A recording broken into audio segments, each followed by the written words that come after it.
یہ سچے خواب کن کو نظر آتے ہیں؟ سچے خواب ہر کسی کو نظر آ جاتے ہیں؟ نہیں۔ میرے محبوب صلی اللہ علیہ وسلم نے ہماری یہاں بھی رہنمائی فرمائی ہے۔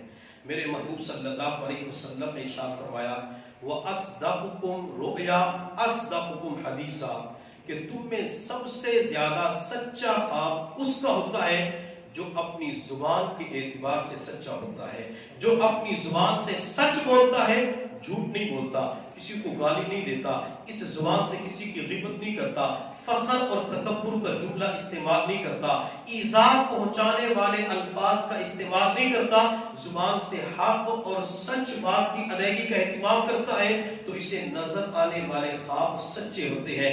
انبیاء کرام چونکہ اللہ کی جانب سے پیغمبر ہوتے ہیں، حق سچ بولنے والے ہوتے ہیں، ان کے خواب سچے ہوتے ہیں، اور اسی طرح جو نیک اعمال والی زندگی گزارنے والے ہوتے ہیں، تقوی طہارت کی زندگی گزارنے والے ہوتے ہیں، تو ان کے اکثر خواب سچے ہوتے ہیں، اکثر خواب نیک ہوتے ہیں۔ اور اگر کوئی بندہ خواب کے اندر حضور صلی اللہ علیہ وسلم کی زیارت کر لیتا ہے تو اللہ کے نبی کی زیارت کرنے والا وہ حقیقت کے اندر اللہ کے نبی کو دیکھنے والا ہوتا ہے۔ میرے محبوب صلی اللہ علیہ وسلم نے ارشاد فرمایا کہ تم میں سے جب کوئی بندہ خواب کے اندر مجھے دیکھتا ہے تو وہ حقیقت کے اندر مجھے دیکھتا ہے، چونکہ شیطان میری شکل و صورت کے اندر نہیں آ سکتا۔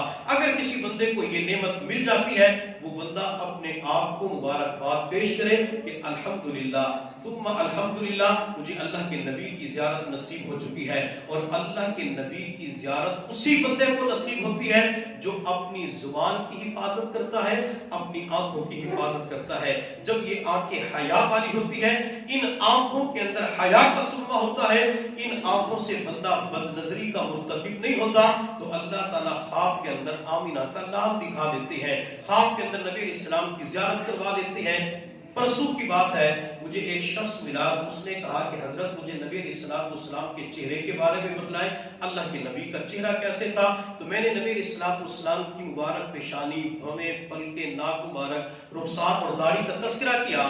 جب میں مکمل چہرے کا تذکرہ کر کے فارغ ہوا تو کہنے لگا کہ حضرت جمعہ کی رات تھی اور میں نے الحمدللہ یہی چہرہ خواب کے اندر دیکھا ہے۔ تو الحمدللہ ایسے بھی لوگ ہیں جو روزانہ دیکھ لیتے ہیں، ہفتے کے بعد دیکھ لیتے ہیں، اور جس شیخ کے ساتھ اللہ نے ہمیں جوڑا ہوا ہے، اس شیخ، اس مرد قلندر کو، حضرت مولانا پیر ذوالفقار احمد نقشبندی دامت برکاتہ العالیہ کو درجنوں مرتبہ نبی علیہ السلام کی زیارت ہو چکی ہے۔ تو اگر آج بھی کوئی بندہ اپنی زبان کی حفاظت کر لے، زبان سے سچ کا اہتمام کرے اور اپنی نگاہوں کی بھی حفاظت کرے، تو اللہ تعالیٰ اسے خواب کے اندر دیدار مصطفیٰ کی نعمت عطا فرما سکتی ہے۔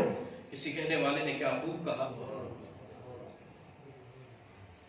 ہکوار پسند لکوار پسند، سونے آقا دا دیدار پسند۔ اور آگے شاعر کہتا ہے جتھے اتھرو کہتے آنسو کو، جتھے اتھرو صدیق دے ڈگ دے رہے۔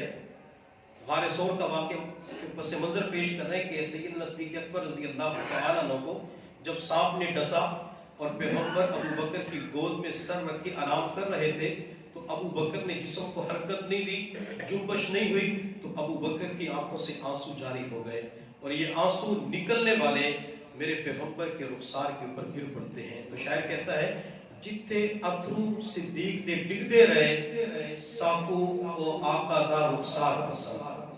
کہ ہمیں نبی علیہ السلام کے وہ رخسار پسند ہے جس کے اوپر سیدنا صدیق اکبر رضی اللہ تعالیٰ عنہ کے آنسو گرتے رہے۔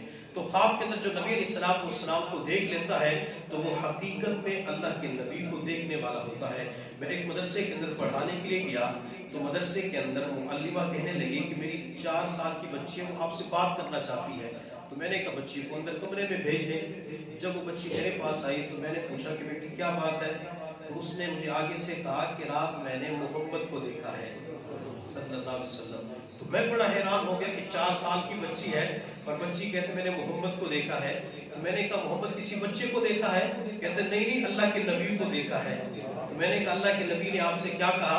تو کہنے لگی مجھے اللہ کے نبی نے فرمایا کہ تو مجھے اچھی لگتی ہے۔ تو میں نے محمد سے کہا کہ آپ مجھے اچھے لگتے ہیں۔ اب یہ 4 سال کی بچی ہے اور 4 سال کی بچی کو کیا پتا کہ نبی علیہ السلام کون ہے، لیکن جب ماں تربیت کرنے والی ہوتی ہے،